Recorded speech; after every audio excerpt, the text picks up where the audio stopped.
안녕하세요. 존경하는 모든 선교사님들 그리고 또 동역자님들께 정말 우리 구주가 되시는 예수 그리스도 이름으로 문안 인사드립니다. 방금 전에 기도해 주신 목사님께서 주님 나라의 감격적인 해우를 하고 계실 우리 김한령 목사님을 기억하면서 기도하신 말씀 들을 때 저도 모르게 눈시울이 뜨거워졌네요. 왜냐하면 김 목사님께서 병상에 계실 때 저한테 메시지를 보내와서 김 목사 나 아직 안 죽었어. 나 살아있어. 이런 메시지를 보냈었거든요. 근데 김 목사님이 마지막 병상에서 주님 품에 안길 때까지도 끝까지 주님 나라를 생각하시고 세계 선교를 생각했던 그분의 그 뜨거운 열정과 삶을 생각하니까 오늘 기도하시는 목사님 말씀하실 때 저도 모르게 정말 우리의 끝이 좋아야 되겠구나. 우리 모두 다 주님 앞에 설 텐데 우리 모두 다 주님의 심판대 앞에 설 텐데 정말 우리가 마지막 경주하는 그 순간까지도 하나님께서 기뻐하시는 모습으로 우리가 달려가야 되지 않을까라는 생각을 기도하시는 순간에 우리 대표 목사님 기도하시는 순간에 그런 생각을 하게 됐습니다. 저는 오늘 욥기서 23장 10절의 말씀을 가지고 정금같이 나오리라라는 말씀으로 여러분과 함께 은혜를 나누고자 합니다. 제가 이 말씀을 나누기 전에 먼저 양의 말씀을 좀 구해야 될 것 같습니다. 아마도 제가 말씀을 나누고 나면은 저를 초청했던 많은 분들이 화가 나서 저에게 많은 항의 전화나 항의 서류들이 올 것 같아요. 그래서 제가 여기 계신 분들은 모르는 분들이 많겠지만은 우리 이성상 목사님 하베스 대학원 저에게 강의할 때 제가 하나님의 감동이 있어서 정말 이슬람 또 여러 중요한 강좌들을 남겨놓고 제가 중도에 할 수 없다고 해서 중간에 그만뒀습니다. 또 우리 피란선엽 김인현 목사님 시작할 때부터 한 번만이라도 말씀을 증거해달라고 제가 완곡하게 이렇게 거절을 했는데 오늘 이렇게 단에 서게 됐습니다. 또 메콩 개발 지역에서 메콩 개발 그 선교에서도 꼭 말씀을 증거해달라고 했는데 약속까지 해놓고 제가 또 그것도 한국어로 하는 설교는 제가 하지 않습니다라고 해서 완곡하게 취소를 했거든요. 중남미 선교대회가 이번에 굉장히 큰 대회가 있었어요. 저는 중남미에 대한 연구를 했고 중남미 나라만 35개국을 다녔기 때문에 정말 갈고 닦았던 말씀을 나누려고 했는데 주님께서 한국어로 너는 말씀을 나누지 말라고 하는 감동을 주셔서 그것도 예정대로 돼 있다가 취소를 했습니다. 카자흐스탄 또 30주년 대회도 이제 결국은 그렇고요. 이번에 최근에는 인도 차이나 선교대회에 이틀에 걸쳐서 가장 중요한 시간을 다 저에게 하려 했는데 제가 완곡하게도 제가 한국어로 하는 사역을 할 수 없습니다라고 거절을 했는데 아마도 오늘 피란선협의 새벽기도의 메시지가 나가면 저를 초청했던 분들이 많이 섭섭해하시고 서운해하시고 오해도 되실 것 같아서 제가 이렇게 여러분들께 양해의 말씀을 보여드립니다. 오늘 제가 이렇게 서게 된 것은 사실은 제 의지가 아니고 제 아내가 제 의견을 다 무시하고 제가 안 하겠다고 함에도 불구하고 우리 오상원 목사님과 함께 이번에는 성령님의 감동이 있다고 꼭 말씀을 나누라고 해서 제가 정말 순종하는 마음으로 정말 이렇게 섰습니다. 그래서 사실 이 미국 시간으로는 딱 24시간이 지나면 정말로 역사적인 일이 진행이 될 것입니다. 이 복음주의 본산이라고도 할 수 있고 미국 최초의 선교사를 훈련했던 그러한 파송했던 도시고 최초로 선교사를 또 파송할 뿐만 아니라 후원하고 훈련했던 이 팍스트리트라는 교회가 최초로 이 복음주의 교회를 세계 최초로 세워진 교회거든요. 이거는 뭐 역사를 공부하신 분들은 이름만 들어도 알 것입니다. 거기에서 우리가 보스턴 지역, 뉴잉글랜드 6개 주가 모여서 연합예배를 드립니다. 그걸 준비하느라고 제가 사실 여기 설교할 시간을 주님이 아세요. 여기 설교할 시간이 제가 부족합니다. 그런데 정말 순종하는 마음으로 이 시간을 황금 같은 시간을 쪼개서 여러분 앞에 섰습니다. 그래서 저는 이 짧은 시간이지만 하나님께서 과연 이 작은 종을 통해서 우리 존경하는 선교사님들과 어떤 말씀을 나누기를 원하실까라는 마음으로 정말 기도하는 가운데 이 정금같이 나오리라. 이것은 다른 분을 위한 설교가 아니고 다른 선교사님들을 위한 설교가 아니라 저 자신에게 주어지는 경고의 메시지, 저 자신에게 주어지는 메시지로 제가 이 말씀을 자기 고백의 그런 마음으로 가지고 나왔습니다. 그래서 저는 늘 기도하면서도 40년, 50년, 60년, 70년을 사역을 해도 하나님께서 쓰시는 종이 있고 또 하나님이 쓰시지 않는 종이 있고요. 하나님께는 처음에 쓰임을 받다가 나중에는 쓰임을 안 받는 종이 있고 또 심지어는 쓰임을 받다가 버림받은 종이 있고 나중에 타락한 종이 있는 것들을 너무나 많이 봤습니다.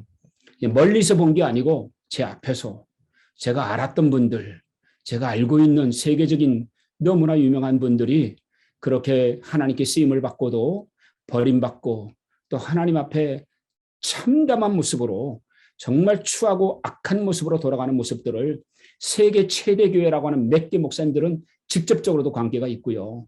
저는 그래서 이 말씀을 여러분과 나눌 때 두렵고 떨리는 마음으로 내가 마지막 순교자가 되는 순간까지도 하나님께 버림받지 않고 하나님 앞에 정말 참담한 그러한 심판과 또 하나님의 징계를 받는 종이 아니라 처음에도 그렇고 중간에도 그렇고 마지막 순간까지 숨을 거두는 그 순간까지도 정말 주님께 인정받고 주님이 쓰시는 그런 종이 되기를 간절히 소망합니다. 우리는 어떤 사역을 하느냐가 중요한 게 아니고요.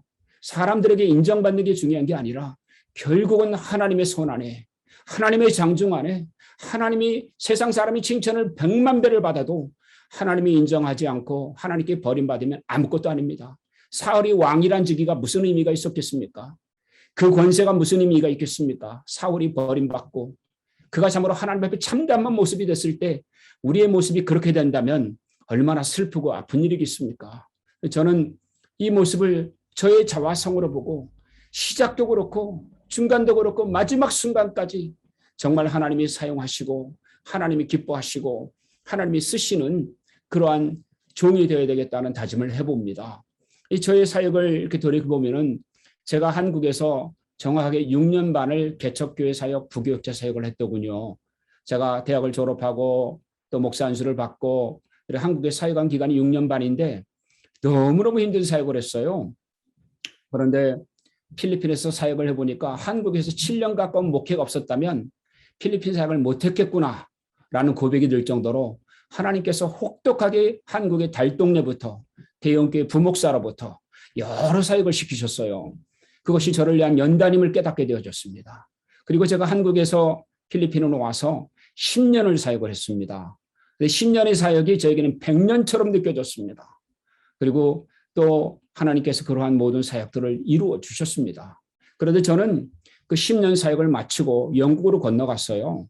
지난번에 제 아내가 말씀을 나눈 것처럼 저는 10년 사역을 하고 저는 뼈를 필리핀에 묻을 각오를 했거든요. 너무 선교가 즐겁고 영원전도 복음을 증거하는 일이 제게 가장 큰 특권이라는 걸 느낄 때마다 그 감격을 이룰 수가 없어서 공부하는 것도 눈에 들어오지 않았고 유럽도 눈에 들어오지 않았고 내게 어떠한 제안이 대형교회에 와도 눈에 들어오지 않고 한 영혼을 구원하는 일에 내 신명을 다 바쳐서 하나님 앞에 드리는 게 제일 즐겁고 행복했어요.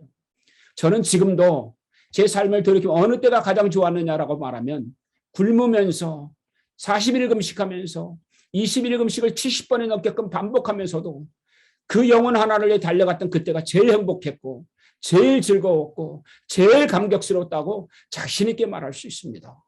그래서 필리핀의 사역을 마치고 저는 영국에 가서 2년 3개월 만에 박사학위를 마쳤는데 3개월 동안 박사학위 논문 바이바를 기다리고 그리고 그것이 통과되고 6개월 동안의 여유 기간을 갖고 있다가 하나님께서 저를 필리핀으로 보내주실 줄 알았는데 제가 한 번도 태어난 적도 없고 알지도 못하는 보스턴으로 보내주셨어요. 그래서 그 보스턴에 간 것이 2004년 2월입니다. 오늘 이 기점으로 보면은 제가 무려 17년 하고도 6개월 동안을 보스턴에 지금 지내고 있는 거죠. 20년이 가까이 되는 거죠. 필리핀을 떠난 시간이 21년째입니다. 그러니까 결코 적은 시간이 아니지요. 그래서 저는 이제 영국과 보스턴의 시간을 합치면 20년이 넘는 시간을 필리핀이 아닌 다른 사역지에서 사역을 하게 됐습니다. 그런데 제 아내가 필리핀의 하나님의 교회 담임 목사로 있기 때문에 제 심장은 언제나 필리핀에 있었어요. 제 마음도 제 관심도 모든 것이 필리핀에 있지만 하나님께서는 또 다른 사역을 새롭게 시작해 하셨어요. 이 꿈을 꾸는 것 같았습니다. 여러분들은 아마 상상이 안 될 것 같아요. 왜냐하면 제가 이걸 얘기하려면 한 달을 얘기해도 부족할 것입니다. 하루만으로도 안 돼요. 이 사역이 너무너무 어마어마한 사역들이고 이렇게 설명해서 잘 되어지지 않기 때문에 그렇습니다. 그런데 제가 보스턴에 와서 정말 하나님께서 임마누엘 가스펠 센터라고 하는 한 7, 80년 넘게 되어진 이 단체에서 사역을 하면서 다시금 어린아이처럼 보스턴에 있는 교회들을 공부하게 하시고 여기에 있는 IT 교회들, 흑인 교회들, 히스패닉 교회들, 브라질 교회들, 이티오피안 교회들, 백인 교회들, 이 수많은 교회들을 속속 들여보게 하는데 미국인도 그렇게 알 수가 없어요. 여기 태어난 사람도 그렇게 알 수 없을 정도로 놀랍고도 참으로 경이로울 만큼 하나님께서 이 보스턴에서 갓 태어난 아이처럼 미국 교회를 보게 하시고 또 그래서 미국에 대한 책을 영어책으로 쓰게 하시고 이것이 대학원에서 교재가 될 정도로 정말 하나님이 가장 밑바닥에서부터 올라가게 하셨어요. 그래서 임마누엘 가스펠 센터에서 무려 제가 10년 가까이 사역을 하게 됐고요. 거기에서 바이탈리티 프로젝트 소장 일을 하고 연구소 소장을 하게 됐어요. 그러면서 저는 거기에서 하나님이 보스턴과 뉴잉글랜드 6개 주뿐만이 아니고 미국의 500개 도시를 관할해서 컨설팅 해주고 어드바이스 해주고 애널라이즈 해주고 거기에 있는 지도자들을 통해서 교회를 연합하게 하는 사역을 하게 하셨습니다. 그것이 그 유명한 City Impact Roundtable이라는 것이죠. 여러분께서는 빌리 그레이엄 목사님을 잘 아실 것입니다. 이 빌리 그레이엄 목사님이 세계를 다니면서 전도를 하시다가 자기 생의 역작으로 2가지를 하셨어요. 하나가 뭐냐면 존 스타트 목사님과 함께 로잔 대회를 개최하셨고 두 번째가 바로 뭐냐면은 미국의 빌리 그레이엄 이반젤리스틱 어소시에이션을 세우셔가지고 여기 City Impact Roundtable이라는 것을 만드셨습니다. 이것은 뭐냐면 죽어가는 미국을 살리자. 미국을 살리기 위해서는 미국의 도시에 있는 교회들을 연합시켜서 이 교회들을 기도하게 하고 깨어있게 하고 영혼 구원의 사명을 되살리자. 이렇게 생긴 단체입니다. 그래서 저는 이 단체에 들어가가지고 미국의 500개 도시를 아주 그냥 자세하고도 상세하게 컨설팅을 해주고 지도자들을 만나면서 책에서만 보던 인물들을 만나게 됐습니다. 그러니까 매일 만나는 게 대학교 총장이고 매일 만나는 것이 제가 꿈에서 만나고 싶었던 지도자리였어요. 그래서 이러한 사역을 통해서 미국 전체를 다니게 됐습니다. 제가 무슨 한국인으로 미국에 태어난 것도 아닌데 이런 일이 어떻게 있을 수 있겠습니까? 근데 그러면서 제가 그러면 안 되겠다. 유럽과 아시아와 아프리카를 연결하자 해서 세운 것이 글로벌 어반 미니스트리 네트워크라는 것입니다. 그래서 이것을 만들어가지고 창립을 해서 맥피어, 뉴욕에 있는 맥피어를 비롯해서 세계적인 인물들이 있어요. 다 이분들을 엮어가지고 우리 지구촌의 마지막 복음화를 위한 그러한 대장정을 가보자. 이래서 이 글로벌 어반 미니스트리 네트워크를 세우고 그러면서 이제 유럽과 그 다음에 또 뉴질랜드, 오스트레일리아, 아시아, 중국, 심지어는 미들리스트, 그 다음에 또 아프리카에 이르기까지 연결하는 일을 하게 됐습니다. 그러면서 이런 과정 가운데 2010년부터 2021년 오늘까지 11년이죠. 하나님께서 아시아의 복음화를 아시아 교회들로 스스로 하게 하라. 그래서 마닐라 국제선교대회를 시작했고요. 이것도 정말 며칠 걸려서 말할 만큼 어마어마한 스토리가 많습니다. 정말 그 1시간으로 설명될 수가 없어요. 그걸 정말 제로에서 하나님 말씀만 순종해가지고 정말 필리핀 복음주의 협회와 함께 이렇게 텐데로 감독, 노엘 판토아 감독 이런 분들과 함께 하면서 하나님께서 아시아를 정말 꿈틀거리게 하셨고 잠자는 그러한 교회들을 깨우게 하셨고 그래서 선교의 눈이 열려지고 스스로 복음을 증거하는 더 이상 어머니로부터 젖을 받아먹는 사람이 아니라 이제 갓난아이에서 어린아이에서 장성한 청년이 되게 하는 이러한 어마어마한 일들이 시작되어지고 열매를 거두게 됐습니다. 그러면서 이번에 코비드-19를 맞이하면서 내년에 이제 7번째 대회가 열려집니다. 정말 어떠한 역사를 이룰지 가슴은 정말 두근거리고 정말 이걸 생각할 때마다 하나님이 어떻게 큰 역사를 이룰까 기대가 큽니다. 그러면서 하나님께서 일꾼들을 키우라는 말씀으로 또 저는 그곳에서 지금은 이제 엘라이자 인터내셔널 미션 인스티튜트에서 이제 지금은 그레이노위트 칼리지 앤 그레이지 스쿨로 대학과 대학원이 됐는데요. 일꾼을 키우는 대학과 대학원을 필리핀 문교부에 공식 승인을 받아서 정식 대학으로 1000개가 넘는 리스트가 있는데 저희가 그 안에 공식대학으로 어프로브를 받고 그래서 일꾼을 키우는 일을 지금 감당을 11년째 하고 있습니다. 그래서 36년의 사역을 이렇게 짧은 말씀으로 제가 분기별로 나누었는데 그러면서 제가 한 100 몇 개 나라인지를 셀 때마다 까먹는데요. 최소한 140개 아마 180개 나라를 다닌 것 같아요. 안 간 나라가 몇 개 안 되니까. 예, 정말 지구촌의 거의 모든 나라를 다 가봤습니다. 그러면서 수많은 모슬렘 지역에도 정말 저 불교권 지역에도 저 산골짜기에도 남미의 35개 나라에 정말 수만 명 수천 명씩 모이는 집회들도 있었고요. 어떤 데는 100여 명 200명밖에 안 되는 목회자 모임도 있었지만 그 크기에 상관없이 정말 지구촌을 다니면서 각 나라 언어로 정말 사역을 하게 됐는데요. 이렇게 사역을 하면서 제가 제 양심에 손을 얹고 이 선교 사역을 하면서 가장 중요한 것이 무엇일까? 우리가 사역을 한다고 하면서도 어느 시점이 되면 나를 점검하게 되어지고 어느 시점이 되어지면 나의 목회를 점검하게 되어지고 어느 시점이 되어지면 나의 삶을 점검하게 되어집니다. 내가 주님의 그릇에 미달되는 것은 아닐까? 내가 주님의 눈높이에 차지 않는 것은 아닐까? 늘 두렵습니다. 떨리고 주님 앞에 설 때마다 하나도 잘한 게 없는 것 같고 하나도 자랑할 것이 없는 것 같고 단 한 개도 주님 앞에 칭찬을 못 받을 것 같은 두려움이 있습니다. 왜냐하면 받은 은혜는 너무 큰데 받은 축복은 너무 큰데 주님을 위해 한 게 하나도 없어요. 제가 이번 주에 어마어마한 기적들을 많이 체험을 했는데 여러분 파크스트리트 처치는 예배 예약이 안 되는 교회입니다. 이건 불가능합니다.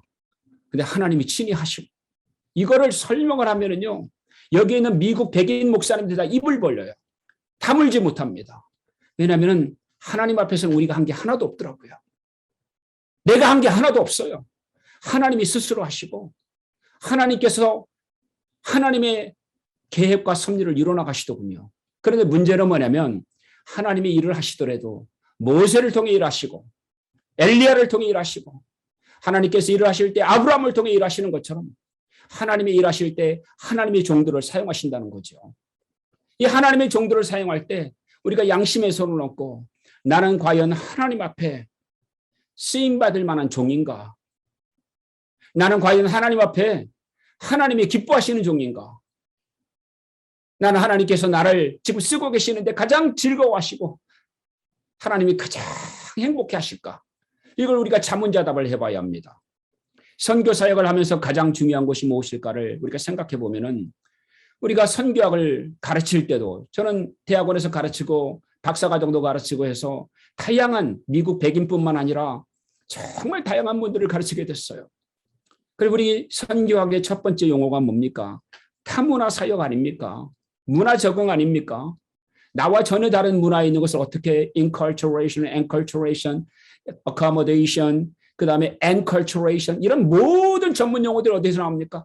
내가 살았던 문화와 다른 곳으로 간다는 거죠. 언어가 다르고 관습이 다르고 풍습이 다르고 역사가 다르고 인종이 다르고 피부색이 다른 곳에 종교가 다른 그곳에 가서 예수 그리스도의 복음을 전할 때 이거 정말 중요한 일이죠. 이 크로스 컬처럴 익스피리언스 결코 간과할 수 없습니다. 또 언어를 적응하는 일 결코 쉽지 않습니다. 저는 미국인들에게 메시지를 전하잖아요. 어제도 방송국에 가서 메시지를 전했습니다. 영어로. 그래서 저 갈 때마다 제가 하는 기도가 있습니다. 하나님 아시지요? 내가 이들을 결코 모국어처럼 할 수 없습니다. 하나님, 나는 어린아이입니다. 주님이 도와주시지 않으면 나는 감당할 수 없습니다. 나는 고백을 합니다. 하나님이 아세요. 우리는 자랑할 것이 없어요. 하나님 앞에 낮아질 수밖에 없습니다. 그래서 언어, 또 우리에게는 선교사에게 끊임없이 당하는 어려움 중에 하나가 이 물질의 고난이고 재정의 공급입니다. 저도 그렇습니다. 어마어마한 물질이 필요한데 1달러가 없어요. 어떤 분은 그러더라고요. 목사님은 너무나 아는 분들도 많고 너무나 많은 후원을 받는 것 같은데 내가 이렇게 감동이 있어서 천부를 헌금하는 게 도움이 되겠어요 하고는 다른 데다 헌금했다고 그렇게 나한테 전화한 분이 계셨어요. 여러분, 우리가 물질의 어려움 결코 간과할 수 없습니다. 우리가 또 프로젝트가 있어요. 선교사에게 프로젝트. 또 전도하는 이런 여러 가지 우선순위가 있지만 선교사역을 하면서 가장 중요한 것이 무엇일까라고 라고 생각하면은 선교사님들이 제일 먼저 떠오르는 것이 바로 뭐냐면은 선교 전략과 선교 방법론이에요. 인도 차이나 대회를 가도 CIS에 내가 복음을 증거러 가고 이게 세계 많은 유럽인들, 미국인들 선교대 가서 말씀 증거에도 90%의 주제가 뭐였냐면 선교 전략과 선교 방법론에 있어요. 이 선교 전략과 선교 방법론 90%의 메시지가 거기에 있어요. 이 한국교회만 독특한 게 은혜 받는 시간이 있습니다. 부흥회가 있어요. 그래서 제가 이것은 시간을 아끼기 위해서 그런 언급은 하지 않겠습니다. 선교 전략과 선교 방법이 필요하지 않다는 말이 아닙니다. 제가 지금 말하는 것은 우선순위를 두고 말하는 것입니다. 우리 선교사에게 가장 중요한 건 뭘까? 선교 전략일까? 선교 방법론일까? 두 번째로는 어떤 분들은 이렇게 얘기합니다. 선교사 영성이 중요하다. 기도하고 말씀 보고 깊은 묵상 가운데 신령한 은혜를 받는 것이 중요하다. 이거 저 결코 부인하지 않습니다. 이 선교사의 영성을 아주 강조하는, 심지어 100여 년 전에 에딘버러 1910년 선교대에서도 선교자의 영성이 하루 주제였어요. 그래서 제가 100주년 기념대회에 참여를 하게 됐는데 그 하루 주제 선교사의 영성을 100년 후에 우리가 평가를 하게 된 거죠. 중요한 부분입니다. 세 번째로는 목양, 선교적인 양떼를 치는 것, 이들을 예수님의 제자로 만드는 것, 제자 양육. 이게 수많은 제목들이 있지만 이 선교 전략 및 선교 정책, 선교사의 영성, 그리고 목양과 제자 양육 이 세 가지를 꼽지 않을까 이렇게 생각이 되어집니다. 그러면 선교사에 관해서 가장 중요한 것이 이 세 가지일까? 저는 이 질문을 하나님의 눈높이에서 하나님의 관점에서 한번 살펴보자고 합니다. 제가 이 보스턴 사역을 하면서 끊임없이 보는 게 아래에서 하늘을 바라보는 관점도 중요하지만 위에서 하나님이 나를 보실 때 어떻게 보실까가 가장 두렵고 떨리는 부분이었습니다. 나는 하나님의 저울에 미달되지 않을까? 나는 하나님 보실 때 정말 하나님 마음에 하나도 성이 차지 않는 너무나 부족한 자가 아닐까? 이런 질문을 많이 해봅니다. 그런데 제가 이 보스턴의 17년, 18년 사역을 점검해 보니까 임마누엘 가스펠 센터로부터 목회자 기도해주시는 프레이 포 보스턴을 만들고 그 다음에 지금 보스턴 유나이티드 워십 서비스 그 다음에 이제 대경기장에 10,000명이 모이는 집회를 앞두고 있습니다. 그것도 다른 시대가 아니라 이 코로나 바이러스 시대입니다. 지금 우리 미국에서는 점점점 이런 코로나 수칙들이 강화되고 있어요. 변이 바이러스 때문에. 더 어려워지고 있어요. 어저께 예수를 받았는데 오늘 취소가 되어버렸어요. 말도 못합니다. 이 고난과 어려움이. 그런데 주님께서 하라고 말씀하셨을 때, 주님께서 목표를 주셨을 때 나의 지략, 나의 선교 전략, 나의 선교 방법, 나의 선교 방법론, 선교 정책이 아니고 내 교단의 선교 정책이 아니고 또 내가 갖고 있는 나의 영성이 아니고 내가 가지고 있는 내 목회 방침이 아니라 주님께서 하라고 뭐라고 말씀하셨을 때 내 모든 것들을 내려놓고 주님의 뜻을 이뤄나갈 때 과연 나는 거기에 감당할 수 있을까? 라는 질문을 해봅니다. 여기에는 나를 깨트리는 작업이 필요하고 나의 인간의 지성과 논리와 내가 가지고 있는 모든 경험을 내려놓을 필요가 있습니다. 성경을 보면 줄기차게 아브라함에게 그것을 요구하셨죠. 줄기차게 모세에게 그걸 요구하셨죠. 줄기차게 다윗에게 요구하셨죠. 성경이 구구절절 인간이 가지고 있는 모든 경험, 지혜 이런 걸 다 내려놓고 하나님 한 분께만 순종하는 이런 과정이 성경이 분명히 쓰여져 있습니다. 우리 선교사역은 분명히 성경의 인물들을 따라가야 될 줄 믿습니다. 여기에 가장 모델 케이스가 누굴까라는 생각을 해보면 저는 정말 모세가 우리에게 모델이 되겠다. 제가 이 보스턴 사역, 유럽에서의 삶, 아시아의 삶, 180개 나라 가까이 되는 나라들을 다니면서 정말 지구촌의 곳곳을 다녔습니다. 하나님 왜 이렇게 나에게 특권을 주십니까? 왜 이렇게 수많은 민족을 만나게 하십니까? 할 정도로 정말 저의 삶이 너무너무 저 인간 김종필, 엘라이자 김은 받을 수 없는 은혜를 주셨습니다. 그런데 거기에 돌이켜보니까 그것은 바로 뭐냐면 모세와 비교해 볼 때 가장 나약한 종이라 할지라도 한번 우리 모든 선교사님들께 우리 모든 목회자들께 우리 모든 하나님의 백성들에게 동일한 적응이 되지 않을까 해서 나눠보고자 합니다. 모세는 히브리 민족임에도 불구하고 바로의 궁정에서 세계 최고의 학문과 이론과 지력과 이 모든 것을 배우지 않았습니까? 그런데 광야로 가서 가난하게 하시고 낮아지게 하시고 꺾어지게 하시고 아무것도 아닌 자가 되게 하시고 무명한 자가 되게 하시고 누구도 알아보지 못하는 자가 되게 하시는 고난을 겪었습니다. 그리고 우리 하나님께서 다시금 그를 애굽에 보낼 때는 그냥 보낸 게 아니고 애굽의 강한 성을 깨트리는 내셔널 브레이커. 우리가 부흥사는 있지만 역사상 브레이커는 몇 명 안 돼요. 모세는 브레이커입니다. 애굽의 강한 도성을 깨트린 자입니다. 사단의 아성을 깨트린 자입니다. 하늘과 땅에 사인즈 앤 원더를 하나님의 영광을 나타낸 자입니다. 그리고 그가 하나님의 백성을 광야로 이끌지 않습니까? 그래서 이 모세의 3기, 애굽에서의 삶, 광야에서의 삶, 그리고 파워 인카운트가 일어나는 삶, 그리고 그의 백성들을 이끌어가는 리뎀티브 미니스트리, 이걸 볼 때 선교사님들의 사역에 이 과정이 되어야 되겠다. 타문화 적응, 언어 적응 이런 거 그거 그렇게 힘든 거 아닙니다. 언어 쉽게 언어하는 거 그렇게 어려운 거 아닙니다. 저는 그렇게 생각해요. 책을 40권 이상 쓰는 거 그렇게 어려운 거 아닙니다. 제가 써봤으니까. 100권도 쓸 수 있어요. 그거 아무것도 아닙니다. 제일 중요한 거 하나님 우리를 비우게 하십니다. 내가 가지고 있는 것, 내가 가지고 있는 경험, 내가 가지고 있는 지혜, 내가 가지고 있는 방법론, 내가 가지고 있는 선교 전략, 내가 살아왔던 방식들을 다 깨트려버리고 하나님의 방법대로, 하나님의 계획대로, 하나님의 명령대로 하는 걸 하나님이 원하십니다. 모세가 모세의 방법대로 했다면 애굽에 있는 이스라엘 백성을 결단코 이끌어낼 수 없었을 것이며 인류 역사는 구원 역사가 없었을 것입니다. 모세 때문에 예수님의 오심을 준비하지 않습니까? 우리 사역이 그래야 합니다. 저는 많은 선교사님들에게 내가 했던 방법을 재고해보자. 내가 하고 있는 걸 다 돌이켜보자. 왜냐하면 결국은 쌓아놓은 것들이 모세의 광야가 없었다면 무너질 것들이었습니다. 애굽에서 그대로 했다면 결단코 못 끌어내기 혈기로 망했을 것입니다.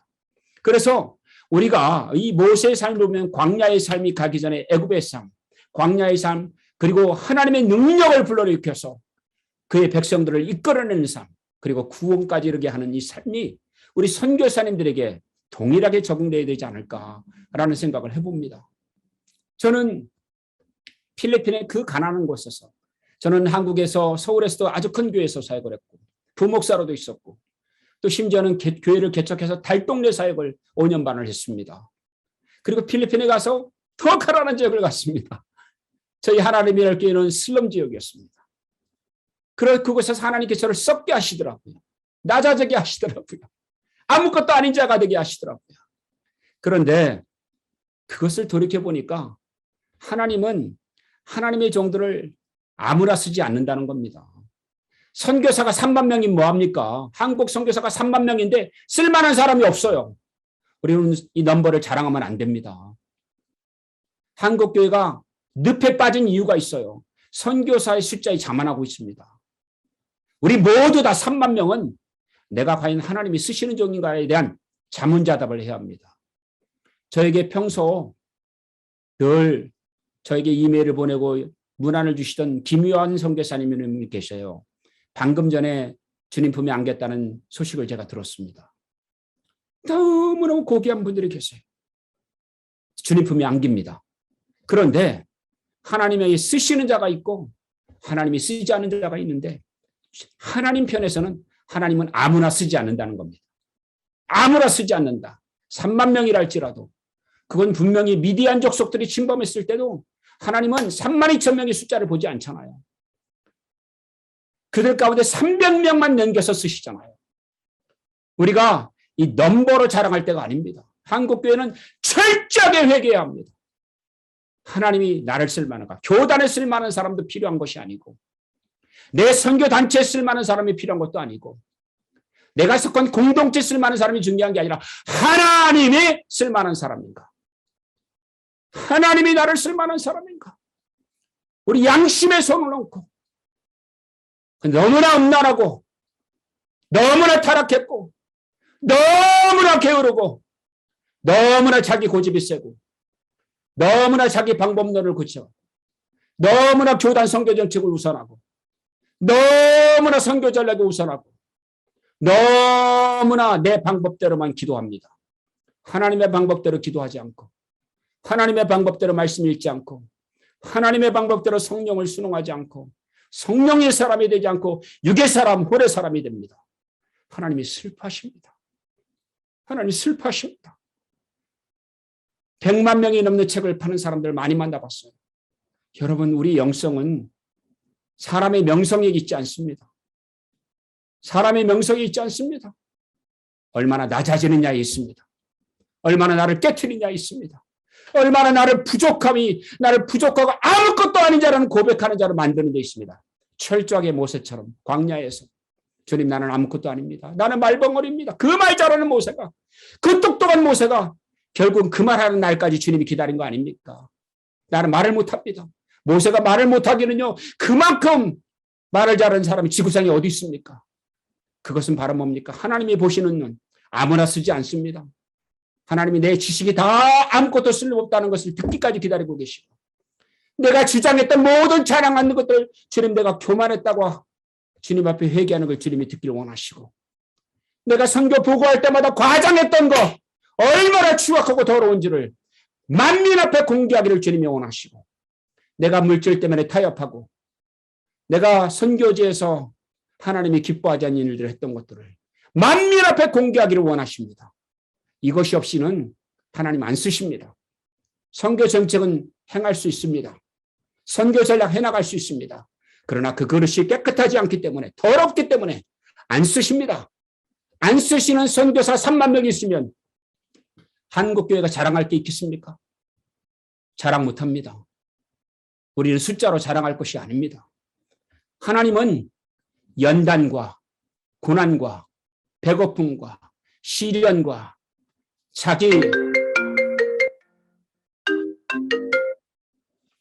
자기 부인을 통해서 온전히 죽어진 자를 사용하십니다. 하나님은 연단과 고난과 시련을 통해서 하나님이 쓰십니다. 제일 쓰시는 하나님의 사람 보면, 욥을 보면은 욥이 얼마나 의로운 사람입니까? 하나님의 말씀으로 의롭다고 말씀하지 않으십니까? 그런데 욥을 깨트리잖아요. 그 좋아하는 자녀들 다 데려가시잖아요. 아내로부터 저주를 받지 않습니까? 그런데 오늘 말씀 보면 이게 이 순금이라는 영어 표현이요, 100%의 금이에요. 찢기가 없는 우리, 더러움이 없는 우리, 거짓이 없는 우리, 부정이 없는 우리, 거룩함, 성결함, 의로움, 정직함, 하나님의 선하심으로 채운 우리가 되어야 합니다. 한국교회는 베옷을 입고 회개해야 합니다. 뻣뻣한 눈으로 하나님을 기쁘시게 할 수 없습니다. 저부터 하나님 앞에 눈물을 흘려야 합니다. 여러분, 피란 선협의 새벽기도회가 사람 자랑하는 새벽기도가 되면 하나님이 슬퍼하십니다. 우리는 베옷을, 마음의 옷을 찢는 역사가 있어야만 합니다. 그리고 난 다음에 하나님이 그래도 아무나 쓰지 않아요. 연단과 고난과 시련과 배고픔과 많은 것이 있어도 하나님 마지막으로 테스트를 하잖아요. 아브라함처럼, 모세처럼. 이 시험을 통과해야만 합니다. 우리 선교사님들께서 이 시험에 통과해서 승리자가 되어야 합니다. 저는 여기에 너무너무 부족한 자입니다. 하나님이 언어 테스트하는 게 아닙니다. 하나님이 실력 테스트하시는 게 아닙니다. 선교 방법론 테스트하는 게 아닙니다. 하나님 우리에게 선교 정책을 테스트하는 게 아닙니다. 네가 나의 사랑하는 그릇이냐? 네가 거룩한 자냐? 네가 의로운 자냐? 네가 나를 경외하느냐? 네가 나를 두려워하느냐라고 테스트하십니다. 우리 하나님을 두려워하십시다. 하나님을 경외하십시다. 하나님 앞에 모든 것이 합격해야만 쓰십니다. 교단에서는 합격이 있을 수 있어도 하나님께는 결격 사유가 될 수 있습니다. 우리는 하나님 앞에 이 모든 것이 합격이 되어져야지만이 그 다음에 쓰십니다. 그래야 역사가 일어납니다. 그래야 브레이크가 일어나고, 그래야 심령들이 움직여지고, 그래야 교회들이 부흥의 문이 열려지고, 그래야 교회들이 하나님 앞에 꼬꾸라지고 넘어져서 그리스도의 심장 앞에 다가올 수가 있습니다. 우리가 이런 얘기 많이 하잖아요. 왜 이 사람들은 안 바뀌지? 이 사람들은 안 바뀌어. 저는 너무나 많은 기적을 목도했습니다. 제 아내는 하나님의 사람입니다. 제 양심에 손을 걸고 이 세상에 가장 존경하는 사람 보라면 나는 아내를 꼽습니다. 제 아내는 하나님을 두려워하는 사람입니다. 잠을 자면서도 손을 모으고 잠을 자요. 지금 얼굴을 보면 하나님을 경외하여 가득해요. 이번 주일날 이 6개 주의 가장 큰 최대교회에서 말씀을 증거 있습니다. 많은 사람들의 눈에 눈물이 주룩주룩 흐르는 걸 봤습니다. 왜? 한마디도 거짓이 없기 때문입니다. 모두 다 정직하고 모두 다 사실을 말하는데 그들의 마음을 움직이기 시작합니다. 이게 하나님의 역사입니다. 그런데 여기만 그렇습니까? 아니에요. 필리핀 사람은 안 된다고 그래. 이들이 40일 금식을 12명이나 했습니다. 저희 성도들 100일 동안 금식하면서 열흘 20일 금식은 아무것도 아닌 성도들이에요. 초등학교도 안 나온 사람이 있어요. 이런 사람을 바꿔버립니다. 이렇게 아무것도 아닌 사람을 쓸모있는 사람으로 바꾸어서 그리스도의 용사로 만들었어요. 이게 어떻게 가능할까요? 안 된다고 하는 필리핀어들이 세계 최고의 살아가는 사람이 됐어요. 저는 우리 교회 성도들을 존경합니다. 왜? 존경할 만한 일을 하기 때문입니다. 사람이 바뀌는 걸 봤기 때문입니다. 하나님은 그렇게 말씀하십니다. 너 선교제 성도들 바뀌길 원하느냐? 너 부흥이 일어나길 원하느냐? 주님이 우리에게 묻습니다. 나는 네가 바뀌기를 원한다. 나는 네가 변화되기를 원한다. 나는 네가 깨어지기를 원한다. 나는 네가 아무것도 아닌 자가 되기를 원한다. 주님이 꾸짖습니다. 여러분이 이 말씀을 아멘으로 받아야 합니다. 나를 깨트려야만 합니다. 우리가 자랑할 게 주님 안에 아무것도 없습니다. 지식도, 교단도, 어떤 것도 살아갈 것이 없습니다. 우리는 주님 앞에 주님 나는 아무것도 아닙니다. 우리를 깨끗한 그릇으로 만들고 낮아지고 수모와 멸치와 비난과 모면을 받을 준비가 되어 있습니다. 저는 많은 것은 통과를 했습니다. 40일 음식도 여러 번 했고요. 배고픔도 너무나 많이 겪었지만 하나 제가 두려워했던 게 바로 뭐냐면은 하나님 앞에서 자존감이 너무 셌어요.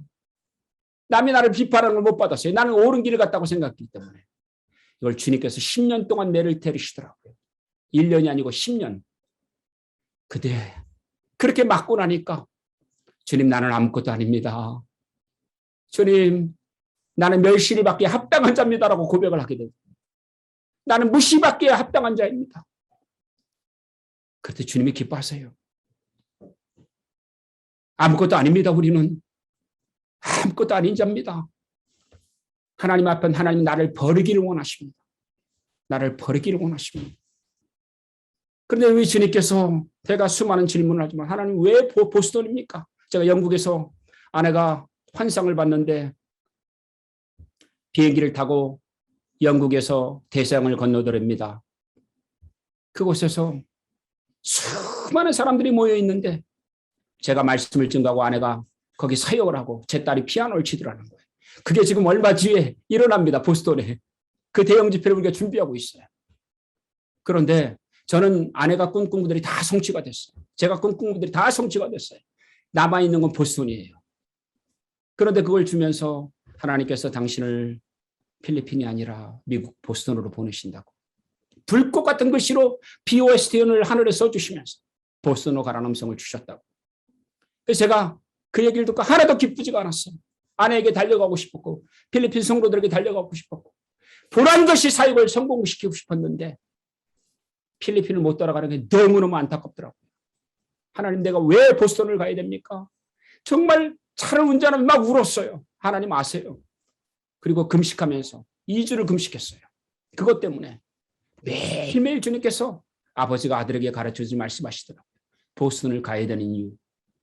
똑같아요. 모세가 자기 열정으로 자기 백성을 구원할 때 사람 죽이는 결과밖에 안 하죠. 자기 백성을.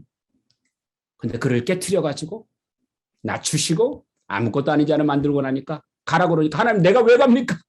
나를 말버립니다. 아는 것도 없습니다. 이렇게 바뀌었죠. 제가 박사학위가 무슨 소용이 있고 제가 보스턴에 간들 제 얼굴이 무슨 소용이 있습니까? 백인들만 많은데. 하버드 대학이 있고 MIT가 있는 곳에 뭘 할 수 있겠습니까? 주님께서 보스턴을 가랍니다. 그래서 순종하고 왔습니다. 순종하고 나니까 아까 제가 말씀드렸지만 처음에는 보스턴 지역, 그 다음에는 뉴잉글랜드 지역, 그 다음 미국 전역, 전 세계로 하나님의 발판을 이미 다 깔아놨는데 내가 한 게 0.001%가 아니라 주님이 친히 하신 거예요. 제가 한 게 한 개도 없어요.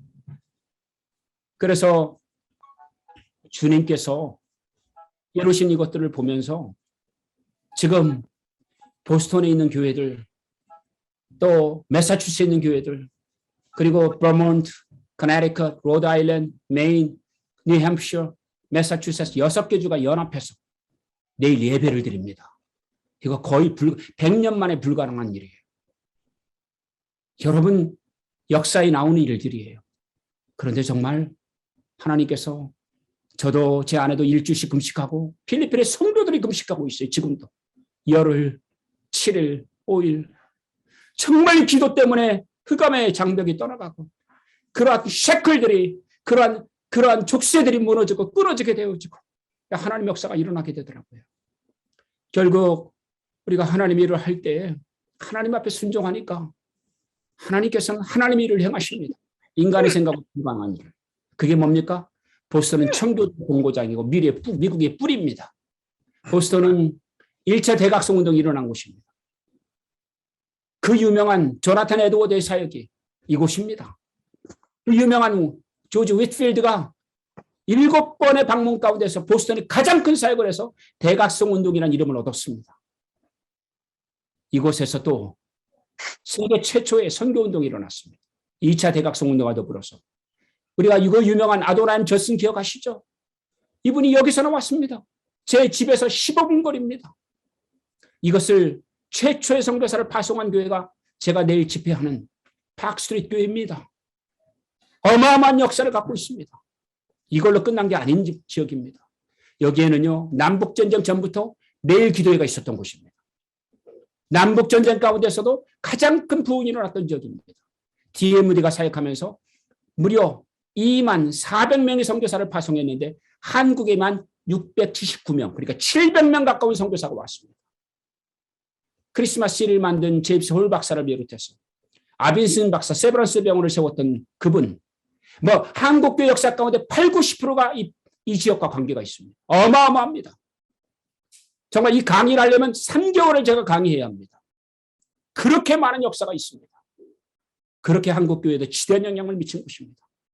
그런데 우리가 하나님 일을 할 때 하나님이 이곳에서 다시금 부흥의 우물을, 말랐던 우물을 터뜨려서 많은 인종들과 많은 교단들이 연합해서 하나님 앞에 회개하고 나를 깨트려서 주님의 이름을 앙망하는 역사를 이루시기를 원하십니다. 이건 언어가 아닙니다. 백인들의 금발머리가 아닙니다. 하나님이 쓰시고자 하는 종을 세우실 때 하십니다. 그분의 합당한 마음이 되는 자를 쓰시겠지요. 그래서 우리는 우리에게 스스로 물어봐야 됩니다. 나는 하나님께 쓰임받는 종인가? 나는 하나님이 기뻐하는 종인가? 나는 하나님을 두려워하고 있는가? 나는 하나님을 경외하고 있는가? 내 양심 가운데 매일매일 24시간을 절대적으로 하나님께 초점을 맞추고 있는가? 나는 단 1초라도 방심하고 한눈 파는 것은 아닌가? 이 두려움이 있어야 합니다. 단 1초라도 하나님 앞에 내가 벗어나는 것은 아닐까? 우리 모두는 교단 앞에 서는 것도 아니고 한국교회 앞에 서는 것도 아니고 하나님 앞에 서게 될 것입니다. 심판자이신 하나님 앞에 서게 될 것입니다.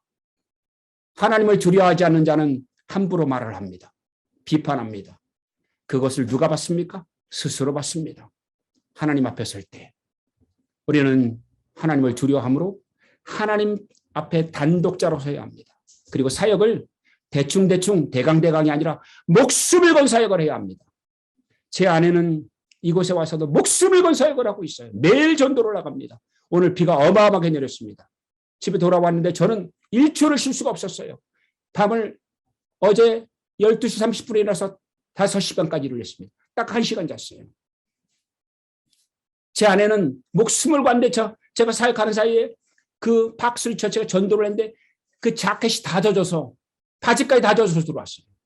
정말 목숨을 걸고 사역합니다. 우리는 선교 사역을 하면서 하나님 앞에 전력 질주하고 있는가? 우리 하나님 일할 교회는 작년에 2,000명이 넘는 여름성 형경을 했고 아이들이 참석했는데 올해는요 8,500명이 넘습니다. 팬데믹이라고 우리가 못하는 게 아닙니다. 코로나 바이러스로 못하는 게 아닙니다. 하나님은 안 되게 하는 것을 되게 하십니다. 하나님께서 제 아내에게 마음을 줘서 전도하라. 다 락다운해서 못하는데 이걸 뚫고 방역수칙을 지켜가면서 퍼밋을 받아가면서 방방곡곡을 날리며 전도를 하고 있는. 왜? 이것을 보여주기 위해서 그러셔요. 주님이. 너희 선교사들아, 너희 종들아, 앉아있지 말아라. 두려워하지 말아라. 놀라지 말아라. 나 여호와가 강대한 하나님이 아니냐라고 말씀하시지 않습니까? 바다를 가르치는 하나님 아니십니까? 하늘의 징조를 보여주신 하나님 아니십니까? 우리 하나님이 살아계신 하나님 아닙니까? 왜 죽은 자의 문자의 하나님을 섬기십니까? 지금도 살아계셔서 역사하시는 하나님을 우리가 만나고 동역해야 될 줄 믿습니다. 그러므로 목숨을 건 사역을 하십시오. 우리의 종말은 순교자입니다. 제 아내의 기도 제목도 순교자. 저도 순교자예요. 저 인간에게 두렵습니다. 제일 존경하는 목사님, 주기철 목사님. 일사가고 내가 내 아들 때문에, 내 연로하신 어머니 때문에, 내 사랑하는 아내 때문에 행여라 주님을 부인할까 두렵습니다. 일사가고 죽을지라도 내가 주님을 배반하지 말게 하시옵소서. 그 못이 막힌 길을 걸어가면서도 하늘 가는 밝은 길을 부르시고 짐승을 죽일 수 있는 주사로서 온몸에 고통스러울 때도 찬양하며 채상찰에 달라붙어 가신 주기철 목사님. 그분이 우리가 닮아야 될 분입니다. 배반하지 않는 믿음, 코로나 바이러스 시대에 낙심하지 않는 신앙, 두려워하지 않는 믿음, 하나님을 경외하는 믿음, 이 믿음을 가지고 우리가 순교자가 되십시다. 선교지에 죽어 주십시다. 마지막으로 우리는 물러설 수 없는 승리를 해야만 합니다. 저 이번에 연합 집회를 하면서 얼마나 많은 일들이 있었는지 모릅니다. 잠을 잘 수가 없었어요. 이렇게 사단이 공격을 하는데 그럼에도 불구하고 주님께서 말씀을 계속 주세요. 포기하지 말아라. 마귀에게 주지 말아라. 그래서요. 어마어마하게 정말 그것들을 이기고 나가고 있습니다. 그것이 진정한 부흥입니다. 부흥은 함부로 일어나지 않습니다. 쉽게 일어나지 않습니다. 한 사람이 완전히 죽어질 때 일어납니다. 우리 선교사님들의 사역마다 부흥이 일어나고 영혼들이 바뀌어지고 변화되고 하나님이 사람이 되어져서 예수님의 오심을 준비하는 놀라운 추수사역에 함께 하시기를 우리 주 예수 그리스도의 이름으로 부탁을 드립니다. 사랑하는 주님, 우리가 얼마나 완악한 자입니까? 우리가 얼마나 부끄러운 자입니까? 하나님의 조울이 얼마나 미달됩니까? 이 종이 그렇습니다. 이 자가 완악한 자입니다. 이 자가 저무로 부끄러운 자입니다. 주님, 낙오되지 않도록 주님께 처음에 쓰임받다가 버림받는 자가 아니라 주님 앞에 매일매일 죽어지고 십자가 앞에서 나를 깨트려서 나는 죽어지고 예수만 살고 나는 없어지고 예수님만 사는 그러한 제가 되게 하시고 우리 선교사님들, 동역자님들이 되게 하여 주시옵소서. 예수님의 이름으로 기도하옵나이다.